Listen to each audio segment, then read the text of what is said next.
Buongiorno e ben ritrovati con il TG Flash di New Sicilia.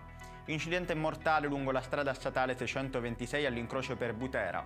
A perdere la vita Salvatore Gambino, 59enne alla guida di una Mini Cooper che si è scontrata con due macchine. Nell'impatto altri 8 feriti. Ritrovate il cadavere di un uomo carbonizzato in un'abitazione di Aragona in provincia di Agrigento.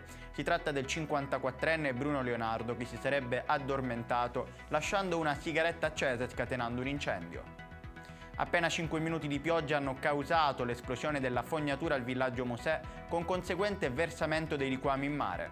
L'associazione Mare Amico ha sottolineato che la miscela presenta un potenziale rischio per la salute. Un carico di 700 kg di cocaina proveniente dal Sud America è stato sequestrato a bordo di una barca a vela finita nelle indagini della DIA e della Guardia Civil spagnola. Nell'operazione sono stati arrestati 2 italiani, un croato e un serbo. Catania sommersa dai rifiuti. Sulla questione è sceso in campo il sindaco Trantino lanciando un messaggio alla comunità e agli esercenti di varie zone della città. Il primo cittadino ha anche postato un'immagine a testimonianza.